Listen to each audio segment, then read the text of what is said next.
Buenas tardes a todos, bienvenidos a esta sesión, gracias por venir.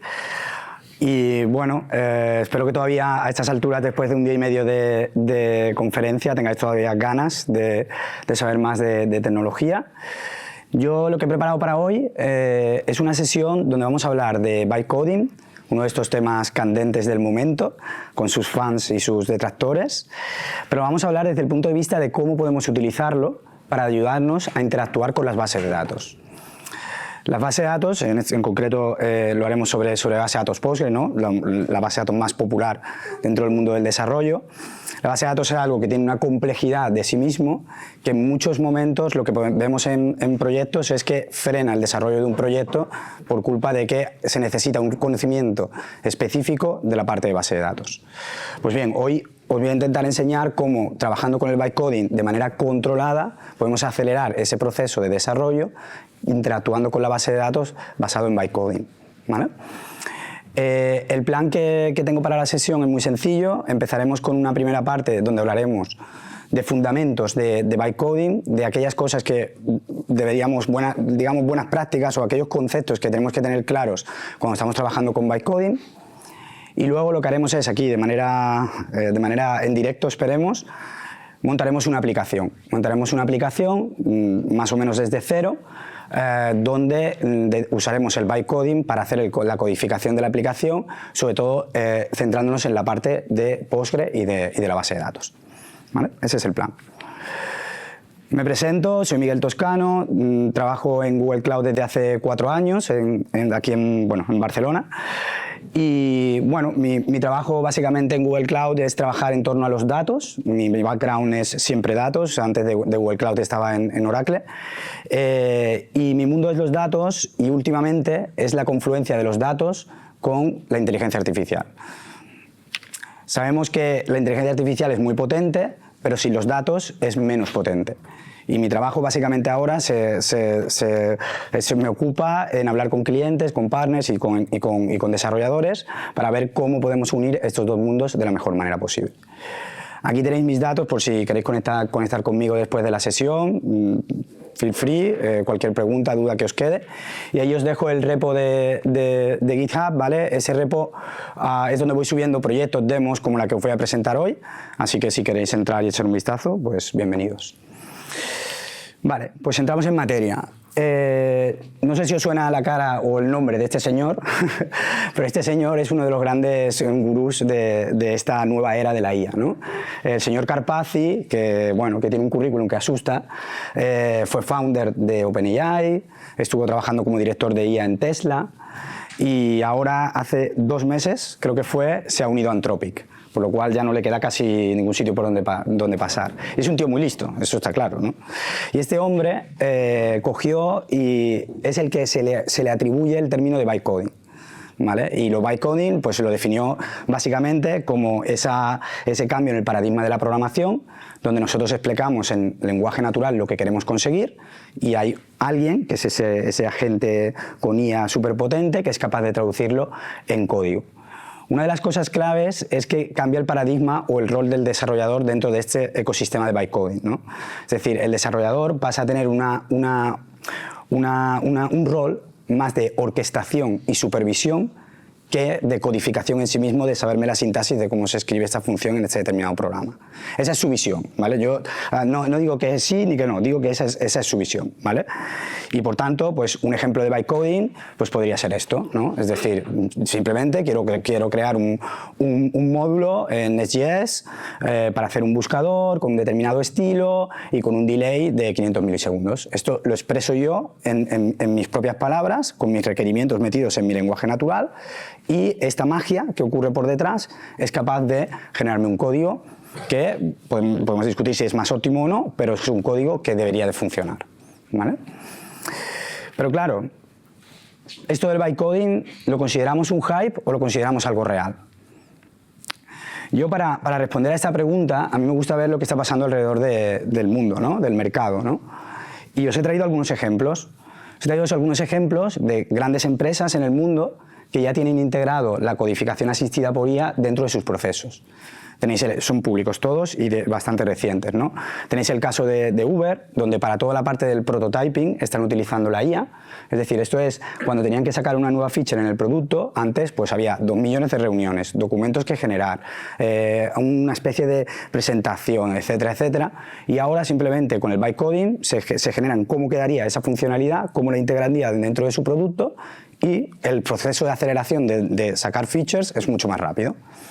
Luego está el caso que se hizo muy famoso, el de Mercadona, hace un par de meses, no sé si lo habéis escuchado, pero era el caso donde básicamente crearon un nuevo buscador interno para su intranet interna utilizando Cloud Code, y lo hicieron, pues eso, el 70% del trabajo lo hicieron en 3 días y completamente operativo. O el caso de mi empresa, el caso de Google, que básicamente nuestro CEO dijo que el 70% del código que se está generando ya en Google se está generando con IA. Eso no significa que haya una supervisión de los equipos de desarrollo y de los ingenieros de desarrollo, pero que el código ya se está utilizando con IA asistida. Por tanto, para mí, ante la pregunta de real o hype, en mi opinión eso ya está aquí. Es decir, podemos subirnos en el barco o no, pero ya está, ¿vale? Así que bueno, empezando un poco bajando un poco al bytecoding, básicamente el stack del bytecoding tiene un conjunto de building blocks, ¿no? Tiene el building block del IDE, el IDE de toda la vida, que sigamos usando todos, que ahora son IDEs agénticos. Le hemos puesto el adjetivo agénticos. ¿Por qué? Porque estos IDEs agénticos tienen un LLM integrado, tienen un agente. Bueno, en realidad tienen N LLMs integrados, pero tienen un LLM. Entonces, nosotros, como desarrolladores, nos comunicamos en nuestro IDE, desde nuestro IDE nos comunicamos con el LLM, explicamos lo que queremos hacer, y este LLM es capaz de devolvernos un código que necesitamos. Pero claro, el LLM pues tiene su conocimiento, que es con el que ha sido entrenado. Pero cuando nosotros lo queremos aplicar a proyectos reales nuestros, necesitamos algo más. Necesitamos que este LLM se conecte de alguna manera al mundo real. Y para conectarse al mundo real, utiliza un MCP. Este MCP lo lleva a ese mundo real, que yo aquí lo he llamado backend, lo podéis llamar como queráis, pero es el mundo realmente de los servidores, de las bases de datos, de las APIs, de los sistemas de ficheros. Es todo ese mundo que es el mundo físico sobre el que el LLM necesita poder acceder para ayudaros a codificar. Esto es un ciclo que es un ciclo iterativo, donde básicamente, mientras vayamos codificando hasta que tengamos nuestra aplicación, iremos iterando en este proceso con el IDE. Yo creo que esto más o menos todos tenéis una idea, si lo estáis usando, por supuesto que lo tendréis. Si ahora os pongo esta slide, pues quizá incluso se entiende mejor, ¿no? El matching es entre estos building blocks y lo que hay en el mercado. Seguro que me decís ahora, ¿ahí falta? No sé qué, sí, faltan muchas cosas seguro, pero bueno, al final los IDEs agénticos, pues el Cursor, el Windsurf, el Antigravity, Visual Studio Code, el Cloud Code, que es el más popular ahora. Luego tenemos los modelos LLMs, estos grandes modelos, Gemini, Codex, Claude, el MCP y el mundo del backend. Y en el mundo del backend pues tenemos los repositorios de código, tenemos las bases de datos como una base de datos Postgre, tenemos una API como la API de Google Maps, es decir, el mundo físico. Y a mí, cuando yo me empecé a meter en estos temas de bytecoding, una de las primeras cosas que me alertaba era, vale, o sea, yo estoy uniendo un mundo IA potenciado con un LLM con un mundo físico. Ojo, que aquí pueden pasar cosas. Pueden pasar cosas muy graves en nuestros entornos. Entonces ahí surgen pues, riesgos de seguridad, ¿no? ¿Le voy a dar al LLM la password de mi usuario de base de datos para que entre? Hay riesgos también de alucinación, ¿no? Los LLMs, en el clásico con las bases de datos de los LLM es a ver si el LLM se va a conectar a mi base de datos y va a hacer un drop de una tabla. Pues es algo que podría pasar, ¿no? O incluso riesgos de contexto, ¿no? ¿Hasta dónde limito lo que puede hacer el LLM sobre mi entorno físico para que no tenga un riesgo? Y ahí es donde la pieza que hemos comentado brevemente antes pues tiene una importancia muy grande, que es el MCP, ¿vale? El MCP, que bueno, creo que todos aquí conoceréis lo que es el MCP, pero bueno, es este protocolo para conectar los agentes con el mundo exterior. Básicamente, de manera muy simplificada, un MCP funciona con un MCP host donde tenemos unos clientes. Esos clientes puede ser uno de los IDEs que hemos hablado antes, puede ser un chat, puede ser un agente, puede ser muchas cosas, y se conecta a uno o n MCP servers. Y dentro de esos NCP servers tenemos definidos las tools, las lógicas que puede ejecutar nuestro agente cuando está conectado en ese NCP server. Y de ahí al mundo exterior. ¿Vale? Aquí os he puesto un ejemplo de la configuración de un NCP server en un IDE. ¿Vale? Donde, como veis, básicamente lo que estoy diciendo es un comando, el comando con el que voy a arrancar el NCP server, la SDK que estoy utilizando, unas passwords, porque este es para conectar a una base de datos Postgre, y una carga de tools. De tools. Qué concepto tan importante en estos días, las tools, ¿verdad? Porque claro, las tools son muy importantes para poder tener ese control sobre lo que estamos ejecutando en el mundo físico. Y las tools yo las agrupo en dos, digamos, hay como dos grandes grupos, ¿no? El grupo de las custom tools y el de las pre-built tools. Las custom tools es como la que estáis viendo aquí. Es para un caso de base de datos, de conectarse a una base de datos de Postgre, y fijaros que aquí yo mismo me tengo que picar toda la lógica de la tool.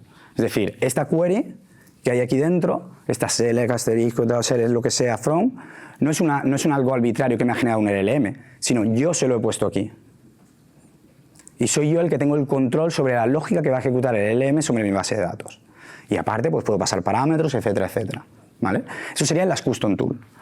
Y luego tenemos las pre-built tools, que esto es el salvaje oeste. ¿Vale? En las pre-built tools, ¿yo qué tengo? Pues tengo un conjunto de tools que alguien ha codificado, ¿vale? Donde el agente decide lo que introduce dentro de esas tools. Estas tools no es el salvaje oeste porque vienen con unos patrones de seguridad, etcétera, etcétera, etcétera. Pero ya vienen preconstruidas. Y fijaros, aquí hay una tool, creo que se ve un poco pequeño, pero es un execute SQL. Fijaros que yo ahí no estoy diciendo la query que va a ejecutar, sino que el señor LLM se va a montar una query, va a utilizar esa tool y me la va a ejecutar en base de datos. ¿Vale? Entonces, ante la pregunta que quizás os estáis haciendo de ¿qué tengo que utilizar, custom o pre-built? Pues mi respuesta es las dos. ¿Por qué? Porque depende de la fase en la que estéis del ciclo de desarrollo. Para mí esa es la respuesta.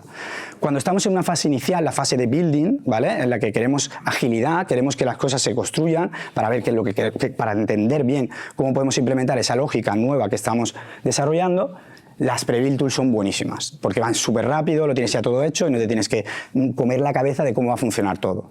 Pero cuando estamos en el runtime y estamos ya jugándonos el negocio, en ese caso, acotar lo que un LLM puede hacer sobre tu base de datos es muy importante. Porque además el LLM entiende la lógica de tu negocio hasta cierto punto. Entonces, con esto puedes mantenerlo dentro de unas barreras y unos límites. ¿Vale? El concepto de tools, el concepto del NCP. Claro, pero cuando estamos con bytecoding necesitamos, ya ahora nos vamos ya a ese IDE donde estamos desarrollando, necesitamos trabajar con este IDE, con este agente, de tal manera que sea un trabajo de la manera más eficiente posible. Y para instruir a ese agente tenemos varias opciones. Las dos más famosas, ¿no? Las rules y los skills. Bien, simplemente porque quizás ya estáis familiarizados con ellas, pero un recordatorio porque son importantísimas. Las rules son instrucciones que le damos a nuestro IDE, a nuestro agente que está integrado dentro del IDE, que siempre están activas, siempre, siempre. Eso significa que en cada interacción que nosotros hacemos con el agente del IDE, estas rules las está mirando el agente. Y dice, las rules es la solución. Tengo que usar rules para que yo ir guiando al agente. Pues no. ¿Por qué? Porque hay el problema de la context window, el problema del contexto. ¿Qué pasa? Que los tokens son limitados, pues bueno, son limitados, depende de lo que quieras pagar, y después hay otro problema que es la latencia. Es decir, cuando tú estás codificando, si tú tienes una rule así de grande, pues fíjate, cada vez que te tenga que responder el LLM, tiene que leerse todas las rules tuyas que tienes ahí. ¿Vale? Por tanto, las rules son muy útiles, pero tenemos que tener en mente estas dos características. Si nos vamos a la parte de las skills, esto ya mola más. ¿Vale? ¿Por qué? Porque las skills solo se activan a demanda. Es decir, cuando el LLM entiende que lo que tú le estás pidiendo necesita una de las skills que él conoce, la usa. Pero en el resto del tiempo no la tiene activa. Eso reduce mucho el contexto que estamos pasando y es mucho más eficiente.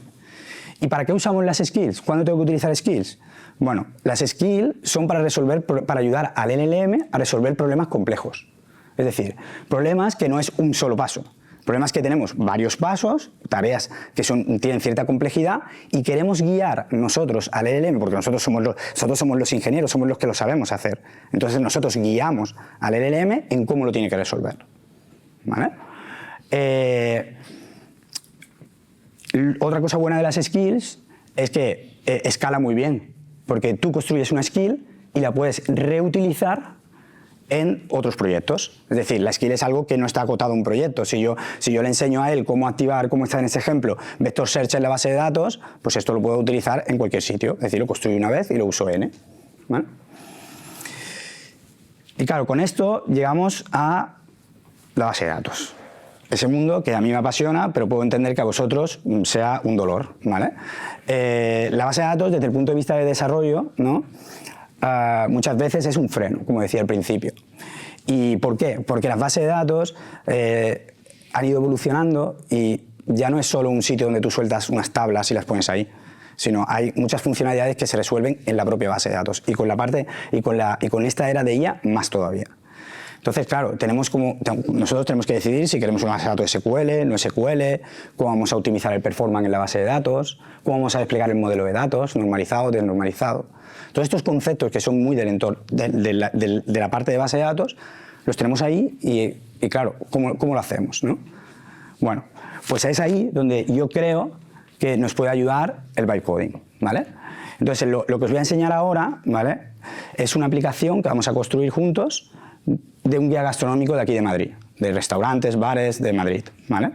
El stack, como lo veis, es súper sencillo, ¿vale? Tenemos una base de datos Postgre, en este caso es AlloDB Omni, que es una base de datos de Google, que es Postgre, ¿vale?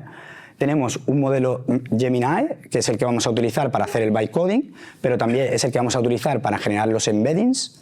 Ahora hablo del tema embeddings por si no estamos familiarizados con ello. Y luego tenemos un frontend, ¿vale? Es un stack muy sencillo de una aplicación que vamos a ir para ver cómo funciona este tema del bytecoding. ¿Y cómo lo vamos a implementar?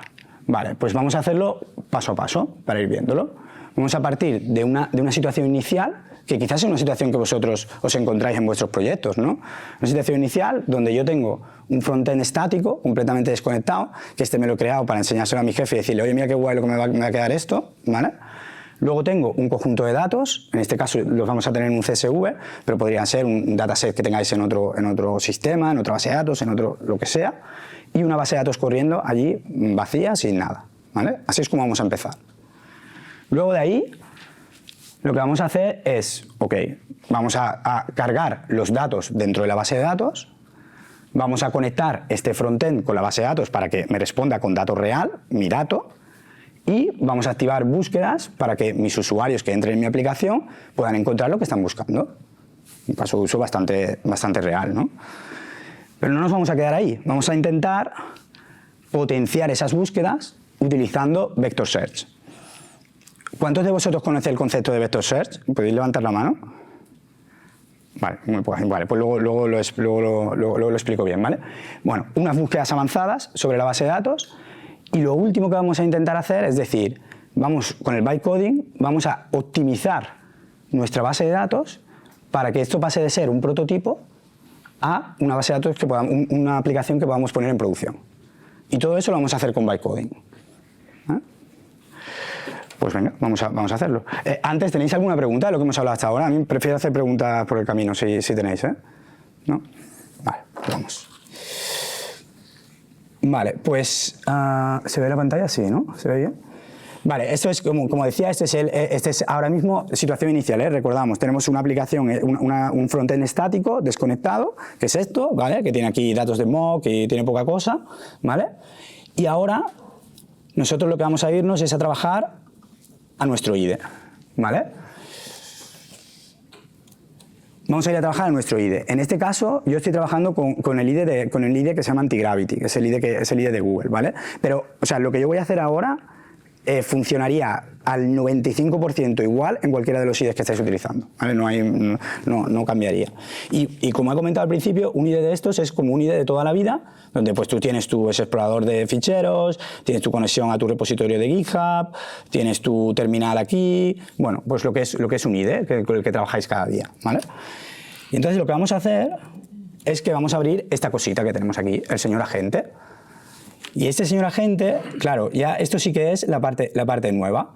Entonces, aquí veis que lo primero es que el agente lo tenemos con un scope de nuestro proyecto, ¿vale? Queremos que trabaje sobre nuestro proyecto, los ficheros que tenemos de nuestro proyecto.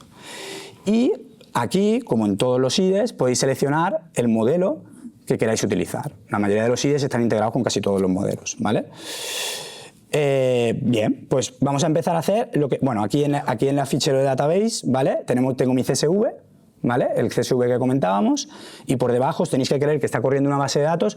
Y una cosita antes de seguir, o sea, todo lo que yo voy a ejecutar ahora mismo aquí está corriendo en mi PC. Es decir, la base de datos la tengo en un contenedor gestionado con Podman y está corriendo aquí en mi PC. Luego comentaré algo más de eso, y lo único que no está corriendo en mi PC son las llamadas a la API de Gemini, ¿vale? Que yo creo que es algo bastante habitual también en el desarrollo. Entonces, yo tengo aquí una chuleta con mis prompts que tengo que ejecutar, y entonces vamos a ver el primer prompt.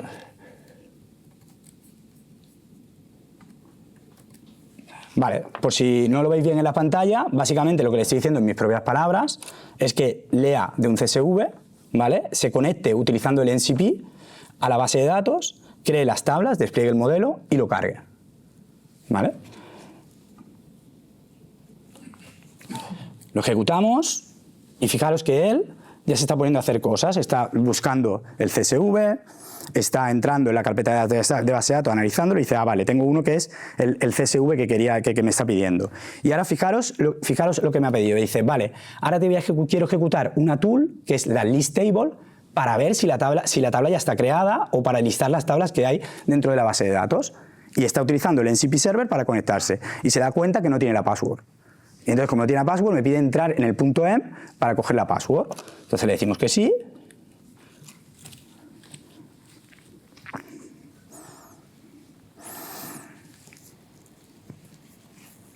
Y ahora va a ponerse ya a ejecutar la DDL de la base de datos y luego va a hacer el copy. Ya ha hecho el copy de los 100 registros, seguramente me hará algún tipo de validación, y fijaros que ya ha acabado. Me ha dicho, mira, te he creado la estructura con este DDL y te he hecho un copy y he verificado que tengo los 100 registros aquí. Fijaros que si tú no sabes de base de datos y no sabes de Postgre, imaginaros el research que hay que hacer para hacer esto, que al final es desplegar un modelo de datos, pero tienes que pensar qué data types uso para la tabla, todo este tipo de conceptos que quizás no tienes por qué ser un experto en eso, ¿vale? Y te está frenando completamente. Antes de pasar al siguiente paso, dejadme que os enseñe la parte de los NCPs, ¿vale? Aquí tenemos el concepto de los NCP servers, y todos estos NCP servers que veis aquí, esto es como el Amazon de los NCPs, ¿vale? Aquí hay un montón de NCPs que se van subiendo, se van aprobando por los proveedores de los IDEs y los van metiendo aquí, ¿vale? Entonces tú directamente lo único que te puedes ir instalando, y en función de lo que necesites, me necesito conectar a repositorios de Git, necesito conectarme a... Bueno, pues lo vas instalando aquí. Y luego tienes la opción de utilizar lo que son los Managed NCP Servers. Los Managed NCP Servers, que es lo que yo estoy usando aquí, en este caso es un NCP Server que... Bueno, yo me lo conozco, que lo defino yo mismo como quiero trabajar con ese NCP Server. ¿Para qué es esto? Pues imaginaros que vosotros en vuestra compañía os picáis un NCP Server para vosotros más adaptado a lo que vosotros queréis y lo queréis integrar con vuestro IDE. Pues lo integráis de esta manera, ¿vale? Bien, o sea, ahora tenemos nuestros datos cargados, ¿vale? Pero ahora el siguiente paso sería conectar estos datos, conectar nuestro frontend a la base de datos y activar la búsqueda. Bien, pues pasamos este prompt y básicamente os estoy diciendo, fijaros, hay cierto lenguaje, los que ya estáis habituados a trabajar con esto, hay cierto lenguaje que hay que utilizar, ¿no? Es decir, a él le ayuda pues decirle que, oye, mira, ahora eres este rol para hacer esta tarea y tal. Esas cosas les ayuda a los LLMs a ir siendo mejores a la hora de ejecutar una tarea, ¿vale? Y fijaros que básicamente lo que les estoy diciendo es lo que os acabo de explicar en palabras. Vamos a activar la búsqueda y vamos a conectarla, ¿vale? En este caso, fijaros que ya el primer paso ya nos llama la atención de que está haciendo algo diferente. Se está conectando a un skill. Ahora os lo enseño, ¿vale? Me está diciendo, vale, yo te he creado un plan para hacer esto. ¿Quieres que lo ejecutemos? Bueno, vamos a revisar el plan. ¿vale? Creación de los archivos, frontend, optimización. No vamos a entrar aquí en detalle, pero fijaros que él te da un paso a paso de lo que va a ejecutar antes de ejecutarlo. El humano está en el loop del desarrollo y tiene que poner el cerebro. ¿Os acordáis que decíamos orquestación y supervisión? Ese es nuestro foco ahora. Vale, me parece bien, le doy a Proceed, ¿vale? Entonces, mientras que esto va haciéndolo, os enseño las skills que comentábamos antes. Fijaros que yo tengo aquí una skill que es Connect Nest.js to DB. En esta skill, yo básicamente lo que le estoy definiendo, si no estáis familiarizados con el concepto, porque las skills tienen una especie de template que se utiliza, ¿no? Pues tú decides un nombre, decides una descripción, le das un rol también, le das unos parámetros y un paso a paso de cómo lo tiene que ejecutar. Fijaros lo que utilizar una skill puede reducir la alucinación del LLM. Es decir, va a ser mucho más efectivo al hacer una tarea si tiene una skill con una receta de cómo tiene que hacerla.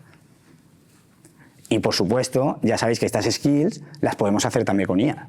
Es decir, nosotros aplicamos nuestro cerebro, pero guiamos para que la skill la codifique una IA, no tenga yo que codificármela, ¿vale? Vale, aquí está haciendo cosas, ha encontrado de hecho un error, está intentando levantar ahora el NPM.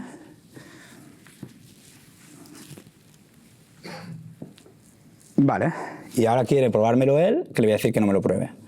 Vale, fíjate, porque muchos de estos seeds directamente te pueden abrir una sesión de Chrome y hacerte una prueba directamente ellos guiada, ¿vale? Es decir, tú no tienes que hacer nada y él hace la prueba. En este caso he dicho que no porque no quiero que me líe ahí. Bueno, no sé qué está haciendo ahora. Vale. Ahora me dice que ha completado la integración, ¿no? Entonces, fijaros que según él, ahora yo ya tengo mi base de datos conectada al frontend y tengo habilitada la posibilidad de hacer búsquedas. Vale, pues vamos a ver si eso es verdad.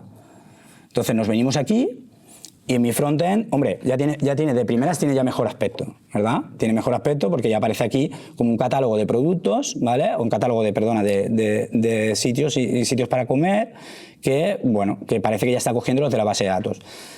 Todo esto está generado con Gemini, ¿vale? Todo esto es datos sintéticos, las fotos y todo, ¿vale? O sea que no son sitios reales, pero bueno. Entonces ahora voy a ver si la búsqueda funciona, ¿no? Voy a buscar por tapas, a ver si hay... Y veis que fijaros que me encuentra sitios con tapas, ¿no? Sea en el nombre o sea en la descripción. O, por ejemplo, podemos buscar también por localización, Chueca. Vale, pues me coge sitios de Chueca. Bueno, parece que el buscador está funcionando. Pero yo ahora le voy a decir otra pregunta. Le voy a hacer una pregunta que es sitios para tomar una cerveza después de esta sesión. Y claro, ahora no funciona. No funciona. Entonces, hostia, mis usuarios, ¿qué pasa? ¿Que tienen que solo pueden buscar por palabra clave? Pues esto es un buscador muy pobre, ¿no? Y aquí es donde entra el concepto de Vector Search, que os comentaba al principio. El concepto de Vector Search es un concepto que nos permite realizar búsquedas basadas en el significado de lo que nosotros estamos introduciendo. Podemos introducir texto, como es este caso, audio, vídeo, fotos. Lo que hace el proceso de Vector Search es que coge un catálogo existente, por ejemplo nuestro catálogo de todos los restaurantes, coge todas esas descripciones y hace un proceso que se llama generar un embedding de esos datos. Y cuando genera un embedding de esos datos, lo que hace es convertir el texto en vectores. Vectores, los que hemos aprendido en la uni, los vectores, ¿vale? Y entonces tenemos nuestro catálogo con todos los sitios, sus descripciones y una columna de vectores. Y luego, cuando nosotros hacemos una búsqueda como esta que veis aquí, lo que hace el sistema es convertirlo a un vector de entrada. Y con una query en la base de datos, mira la distancia entre el vector de entrada y todos esos vectores que creé en mi tabla. Y aquellos que estén más cerca significa que son más similares en términos de significado. De significado, no de palabras. Y esto te habilita una nueva experiencia de usuario completamente diferente. Y esto se puede hacer gracias a la IA porque esos embeddings se generan con IA, ¿vale? Entonces, bueno, suena bien, ¿no? Por lo menos suena bien, ¿no? Vamos a ver si esto lo podemos implementar también en nuestra aplicación. Entonces cogemos, volvemos aquí a nuestro chuletario y le decimos, mira,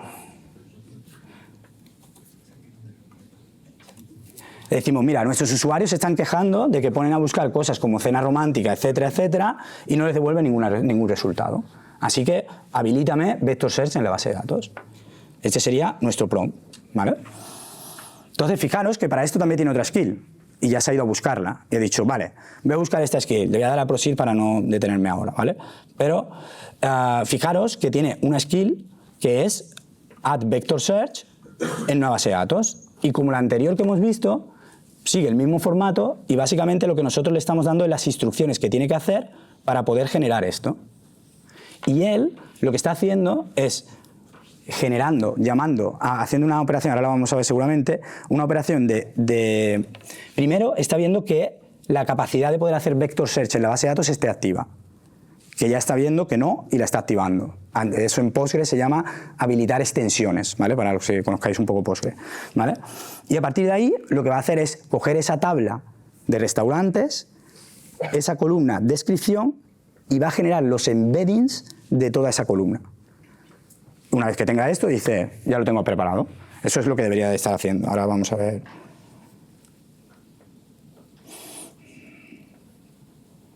Oh. Me he petado la cuota. Oh. Qué pena. Bueno, no os preocupéis porque hay solución para esto. Mira. Ay. Bueno, esto lo habéis vivido todos en vuestra vida, seguro. Vale, lo tenía aquí preparado porque esta mañana me ha empezado a dar problemas de la cuota y ya sabía que podía pasar. Vale. Vale, fijaros. Lo estáis viendo, se ve el vídeo, ¿no? Se ve bien. Vale. Nos hemos quedado en el punto de que está habilitando Vector Search en la base de datos. Por lo tanto, ahora lo que está haciendo es la operación de generar los embeddings, ¿vale? Os lo enseño en el vídeo que me da pena, pero es lo que hay.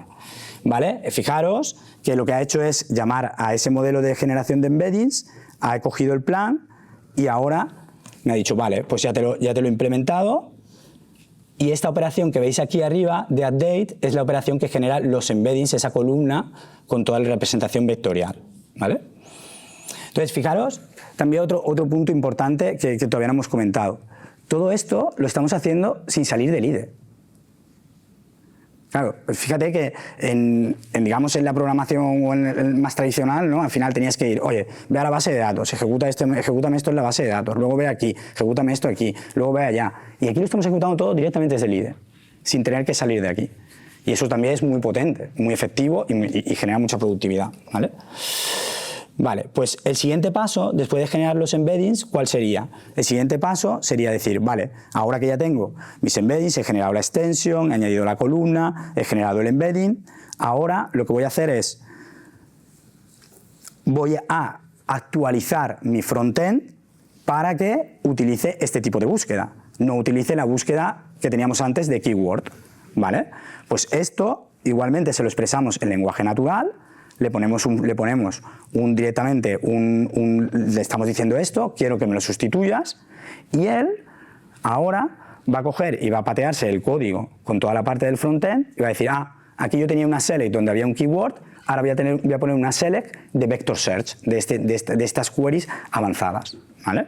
Entonces, si veis que ya está enseñándonos cómo lo va a hacer, que básicamente va a cambiar esta query aquí, lo va a ejecutar.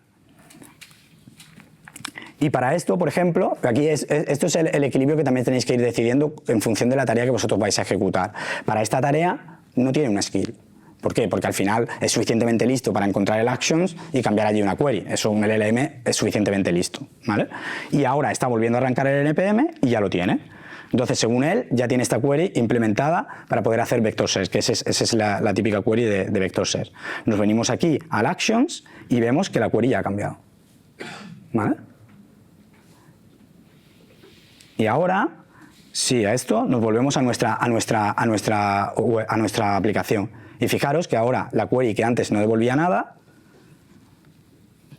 ya empieza a devolver cosas.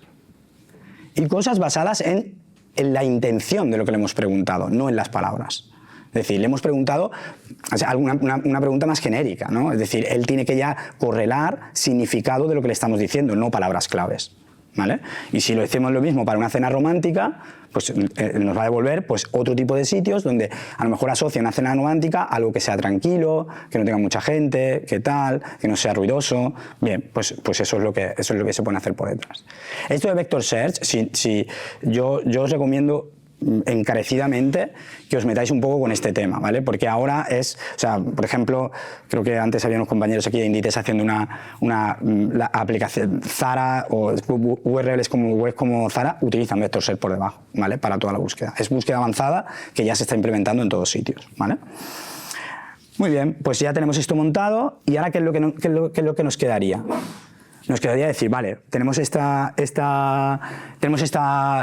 página totalmente funcional, pero ahora en todas nuestras empresas pues tenemos un equipo allí que dice, espera, tú esto no me lo vas a subir a producción, ¿verdad? Sí, no, mira que esto funciona, mira, le enseñas esta misma demo, oye, va súper bien, no sé qué. Bueno, pues quizás te pregunte y dice, bueno, pero esto nosotros prevemos que vaya a haber, en vez de 10 usuarios, puede haber 100.000 concurrentes. ¿Tú qué has hecho para preparar tu entorno para esto, ¿no? Y eso es lo que y esto creo que además son conceptos también muy de base de datos. ¿Qué puedes hacer tú en tu base de datos para preparar tu entorno para trabajar a escala, ¿vale? Y si no eres un experto en base de datos, pues a lo mejor no lo sabes hacer, ¿vale? Y es normal porque no todos somos expertos en todo, ¿sabes? Entonces, eso es precisamente lo que vamos a preguntarle al bytecoding. Vamos a preguntar, vamos a decir, oye, mira, eres un arquitecto de datos, me están pidiendo que prepare mi aplicación para que pueda trabajar a escala, ¿qué tendríamos que hacer en la base de datos para que esto trabaje a escala? ¿Vale? Y fijaros que él va a empezar a razonar, tiene una skill, ¿por qué? Porque nosotros también le podemos dar ese contexto de conocimiento a los agentes. Es decir, al final, nosotros conocemos cómo funcionan las cosas. Oye, mira, nosotros tenemos un patrón en nuestra empresa que para ir a producción todas las cosas tienen que seguir esto, esto y esto. Bueno, pues si se lo damos a la gente lo sabrá cuando tiene que hacer el bytecoding, ¿vale? Y en este caso, se me ha pasado, pero bueno, ha hecho dos cosas, ¿vale? Le ha propuesto hacer dos cosas en base de datos. Una cosa es el clásico de cuando tú quieres acelerar una query en base de datos, que es crear un índice. Es decir, que esto todos más o menos lo sabemos. Y un segundo caso, porque le hemos dicho que queremos escalar, nos dice, oye, ¿y si particionamos la tabla de restaurantes? Y al particionarla, cuando tengamos que hacer una query, solo iremos a buscar determinadas filas de esa tabla y iremos mucho más rápido. Pues tiene sentido lo que me ha dicho. Y entonces, como tiene sentido, pues le decimos que lo implemente y es precisamente lo que está haciendo, implementándolo. Y para implementarlo, igual, no es tan sencillo. Es decir, hay que coger una tabla, hay que crear una tabla auxiliar, esa tabla auxiliar hay que particionarla, hay que mover los datos de la tabla origen a la tabla particionada, hay que borrar la anterior y hay que crear los índices por encima. Es decir, que es una tareilla que, bueno, depende de lo que te manejes, pues puedes tardar más o menos, ¿vale? Y eso lo haces directamente desde el IDE con el bytecoding, ¿vale? Y ahora yo creo que ya se ponía... bueno, aquí estaba enseñando lo que era la skill esta de optimización, ¿vale? Que como os decía, es volcar conocimiento que tenemos de nuestra empresa, de cómo queremos que funcionen las cosas y darle unas instrucciones de cómo poder implementarlo, ¿vale? Vale, y con esto tendríamos nuestra aplicación. Entonces, fijaros que hemos empezado de un prototipo, digamos, totalmente inconexo, a una aplicación que podemos poner en producción y lo hemos hecho todo desde el IDE, en bytecoding y en 10 minutos. No es verdad, porque está trabajado de antes, porque tal, pero fijaros lo potente que puede ser esto. Sobre todo para mí, a mí lo que más me interesa de hoy es que os quedéis no tanto de lo potente que el bytecoding, que ya seguro que lo sabéis y que seréis fans o no, es cómo podemos apoyarnos en cosas como el bytecoding para aquello que no somos expertos, poder tener un cierto conocimiento para poder ir más rápido a la hora de desarrollar. Porque, claro, esto no significa, claro, si vosotros pensáis en vuestras empresas, seguro que hay un equipo de sistemas, uno de base de datos, uno más de backend, no sé qué. Las personas que podrían estar escribiendo esas skills son los expertos de base de datos. Pero una vez que lo escriban una vez, el resto de los desarrolladores lo pueden ir utilizando. Y es mucho más eficiente, ¿vale? Entonces, volvemos aquí. Y vale, bueno, esto era simplemente un resumen como imaginaba que lo de vector search quizás no lo sabía mucha gente, de que veáis cómo funciona el vector search, ¿vale? Aquí se ve muy bien. Es decir, yo entro con un input de texto, ¿vale? Lo paso a mi aplicación y mi aplicación le pasa ese texto a la base de datos. Entonces, la base de datos llama a un modelo LLM. Los modelos que generan embeddings son modelos específicos de embedding, ¿vale? Es decir, no es el Gemini 3.5, ¿vale? Para entendernos. Es un modelo que ha sido entrenado para hacer embeddings, ¿vale? Y ese modelo genera una representación vectorial y esa representación vectorial, la base de datos es capaz de introducirla en una query y buscar las similaridades. ¿Por qué? Porque previamente hemos cogido la tabla restaurantes y le hemos creado los vectores.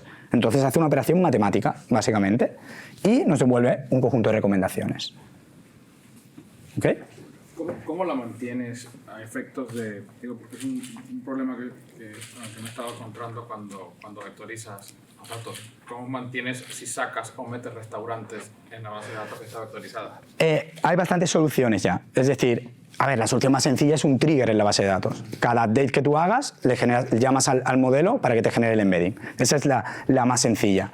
Pero ya casi todas las bases de datos ya traen un sistema interno para poder hacerlo. Sobre todo para quitar. Sí, es para hacer limpieza, pero ya traen ese sistema donde, digamos que lo delegas en un paquetito de la base de datos. Vale. Y entonces es como, cuando tú defines, digamos, ese proceso, ya le dices, mira, quiero que cada 10 minutos te mires si he cambiado algún registro y me hagas el embedding o me lo elimines.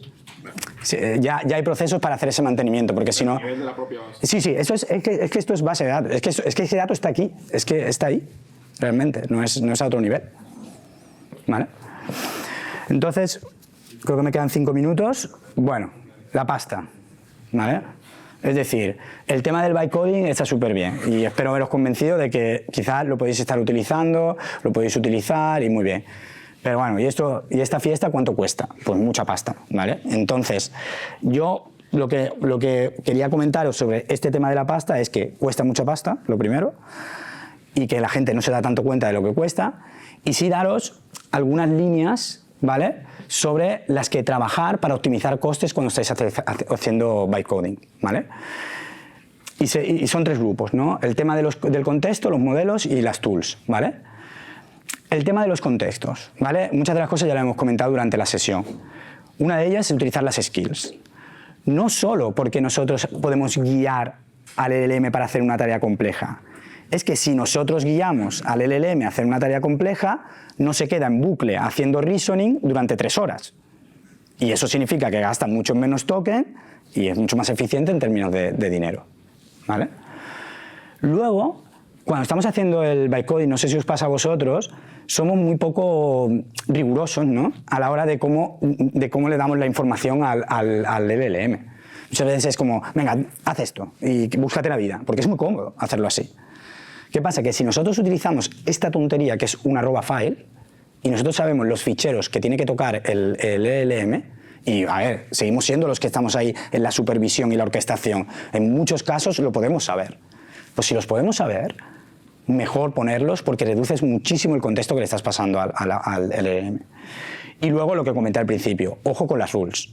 Que cuando salió de las rules, era todo el mundo, venga, va, rules así de grandes. No, eso no tiene ningún sentido. Las rules son para 4 o 5 cosas en función de tu proyecto, reglas generales que no se estén pasando en cada iteración con el agente, ¿vale? Esto es contexto. Pero luego está el tema de los modelos, que esto no lo mira a nadie, el tema de los modelos. Es decir, al final, ahora ya todos los providers de modelos, es decir, sea Google, sea OpenAI, sea Anthropic, el que queráis, casi todos tienen modelos, los que le llaman modelos grandes y modelos pequeños. Y la diferencia en el coste de los modelos grandes y los modelos pequeños es alta, ¿vale? También hay otras características, ¿no? Los modelos pequeños son más rápidos, tienen menos latencia, etcétera, etcétera, ¿vale? Pero a nivel de las tareas y del consumo de tokens, los modelos pequeños, el precio por token es menor, ¿vale? Entonces, ¿eso qué significa? Pues significa que habéis visto lo fácil que era elegir el modelo con el que quería resolver algo. Pues significa que si quiero ejecutar una tarea que sea muy sencilla, usa un modelo sencillo. porque es que te vas a gastar menos pasta. Y ahora sí, es una tarea compleja donde el modelo tiene que pensar, ir para acá, coger de esto, razonar, tal, utiliza un modelo de los inteligentes, porque a la larga te va a salir más barato. ¿Vale? Y esto es algo que se olvida mucho la gente. Y lo último, que sí que es súper olvidado, es el tema de los MCP server. Claro, habéis visto lo fácil que era ver todo ese listado de MCP servers y era, venga, va, yo quiero conectarme a GitHub, quiero ir a los ficheros, quiero hacer esto, quiero hacer tal. Entonces tú vas añadiendo, cuando tú haces eso, tú lo que estás es añadiendo MCP servers con su conjunto de tools. Imaginaros si cada uno de esos MCP servers que tú le estás añadiendo tiene definidas 10 tools. Pues claro, te puedes plantar con 100 tools en un momento. Y cuando te plantas con 100 tools, lo que pasa es que cuando tú le estás preguntando algo a la gente del IDE, se tiene que patear esas 100 tools. Se las patea para ver qué tiene, para ver si tiene algo para resolvértelo. Y eso genera una cantidad de tokens estratosférica. Entonces, utilicemos MCP servers, definámoslo, pero todos los IDEs tienen un deshabilitar MCP server. Pues ya está, lo tenemos definido, lo tenemos integrado, lo deshabilitamos porque sabemos que en mi proyecto que estoy ejecutando ahora no hay nada de base de datos. Pues no utilizo el MCP server de base de datos activo. ¿Vale? Aparte de esto, que yo tengo probado que funciona, ya estamos llegando en la siguiente era, ¿no?, de reducción de costes. La siguiente era de reducción de costes es cómo trabajamos con modelos en local, ¿vale? Y esto daría para otra charla entera, ¿vale? Pero básicamente tenerlo en el radar, que si no lo estáis implementando ya, muchas compañías están viendo cómo implementar una combinación entre modelos locales y modelos, digamos, públicos, para reducir coste, básicamente. Y ya está, porque ya no he visto el cartel. Game over. Pues nada, ya está. Pues muchas gracias a todos. Si tenéis cualquier pregunta, estaré todavía aquí un rato, luego me cojo el tren. Y nada, pues un placer. Si tenéis preguntas, podéis hacerlo.